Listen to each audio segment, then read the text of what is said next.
Ganun ba? Titilaw yung manok, 3 beses mo kay kakaila. Diba? Kaya sabi niya, I'm not worthy to die. In the manner, yung paraan na pinako siya, kaya crucified po siya. Paano ito iyan, brother?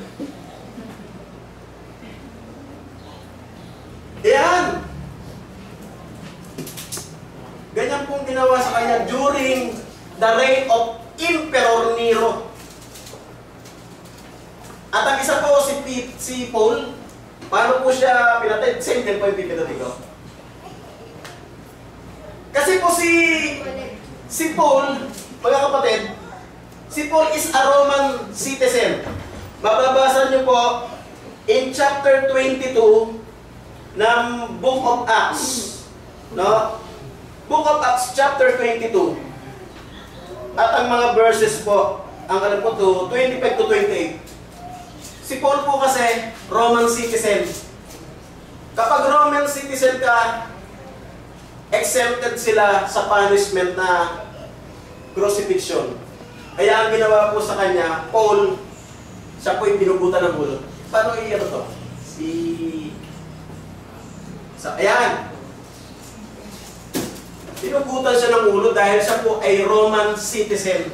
Hindi po sila dapat i-crucifixion dahil ang ruling empire ng panahon na yan ay Roma. Kaya nga po nung hinuli siya, ba't huliin mo ako? Roman empire, natakot yung umuhuli siya. Romano ka ba? Basahin niyo yun, yung 22, 25 to 28 ng Acts. Natakot. Roman empire eh. Ang ruling noon, panahon na yun. Eto tayo mga kapatid. Sabi po sa Hebrews 10:25, at huwag ninyong pabayaan pagkakatipon, gaya ng ugali ng iba. Lalong-lalo na kung inyong namamalas na nalalapit ng araw. Ibig sabihin, mas lalo daw natin pag-alapin ang ating ginagawang pagkakatipon, pagsamba sa Kanya, lalong-lalo na kung inyong namamalas na nalalapit na, okay, tinutukoy nilang sa English po, the day is approaching. Yung po yung nasa English. Ano po ba yung ina-anticipate nila na day that will approach? Ito po yun. In James chapter 5 verse 8. Mga tiis din naman kayo. Kasi yung po yung topic natin eh. Ang mga kasalukuyan tiisin natin, hindi ka dapat may tumpas. Sa kaluwalhatian sa atin ay mahayag. Magtiis din naman kayo. At pagtibayin ninyo ang inyong mga puso sapagkat ang pagparito ng Panginoon ay malapit na. Pansin ninyo panahon pa nila, sinasabing malapit na. At until now, if you are aware, yung nangyayari sa mundo natin, naitayo na po yung third temple. Alam niyo po ba yan? Ngayon po naghahantog na uli. Meron na naman yung uling paghahantog sa dako po ng Jerusalem, sa templo po mismo. At alam niyo po ba, nasa panahon ngayon, meron nung tinatawag yung mga mayayaman ng mga bansa na one religion. Are you aware of that?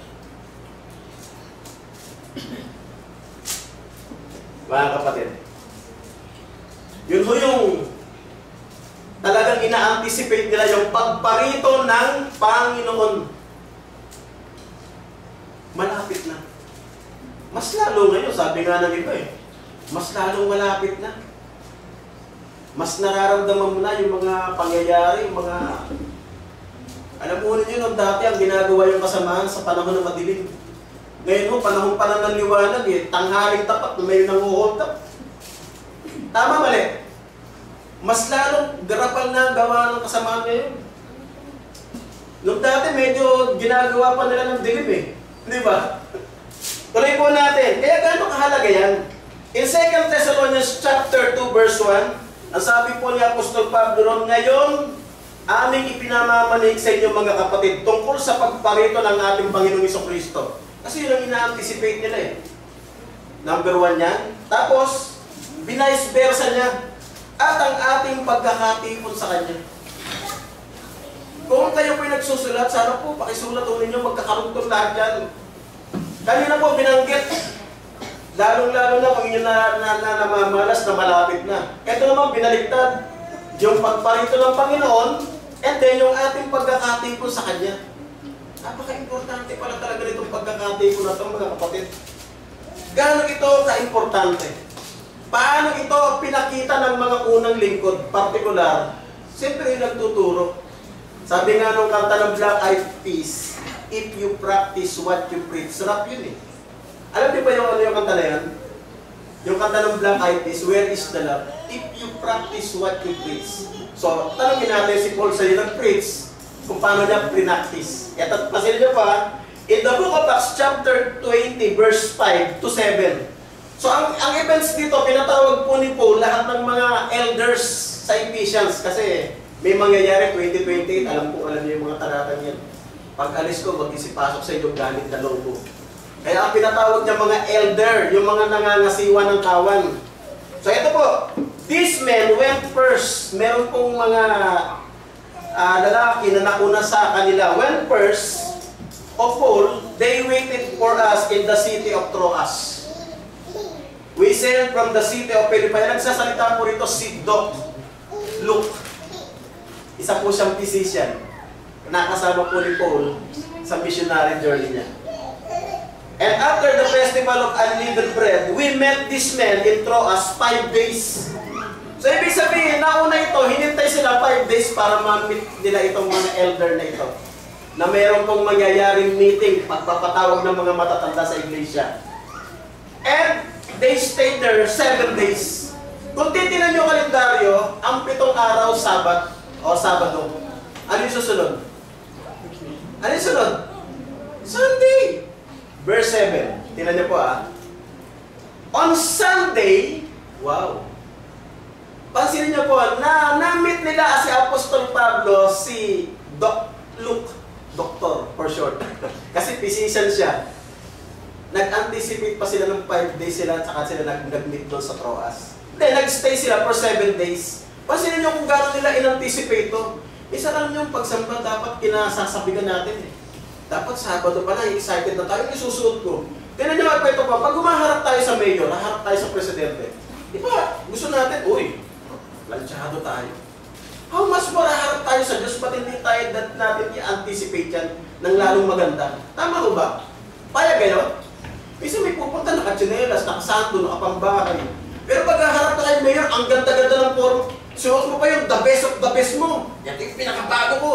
Haharap ako kay Pangulong Marcos sa Malacanang. Tapos ngayon naharap ka sa Panginoong Diyos. Bahala na kung ano lang yung makakuha kong damit.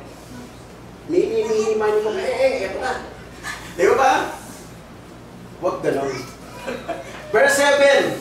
On Sunday, we all met together. Tingnan niyo po kung gano'n nila in-anticipate. 7 days pa sila naghintay. Itong 5 days sila nag-meet. Pero they stayed for 7 days to anticipate. Diba? On Sunday, we all met together, eat the Lord's Supper. Paul talked to the group because he was planning to leave the next day. He continued talking until midnight. Matagal. Alam niyo po nangyari dito? Hindi ko na po, kwento ko lang Sa pagsamba, sa pagkakatipon, may natulog. Ang pangalan po ng binata si Yuti ko, nangyari po sa kanya.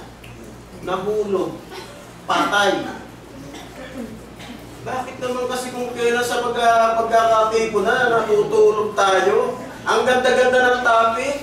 Tapos tutulugan natin, okay lang kung boring yung topic eh. Diba? Ang nangyari doon, binuhay ni Paul yun. Miracles that performed by God through His instrument, Apostle Paul. Binuhay ko yun, kaya huwag po tayo matutulog. No, mga kapatid? Paglaban nga ni Pacquiao, hindi natin tinutulugan eh. Sige. Tapos pagkasapang ginoon. Diba? Parang unfair naman yun. Diba? Tuloy po natin. Bakit po? Ano po ba ang napaka-importante na meron sa pagkakatipon po na yun? Bukod sa meron po doon na pag tayo nag-uusap, nagkakaroon tayo ng pag-ibig, nagtitinginan tayo, nagkakaroon ng nauudyokan tayo ng pag-ibig sa isa't isa. Bukod doon, kung kayo po mahilig sa larong boxing, di ba sa, halimbawa yung laban po ni Pacquiao de la Hoya, meron po mga supporting event. Pero yung mga supporting event na yun, hindi yun ang dahilan kung ba't sila nandun.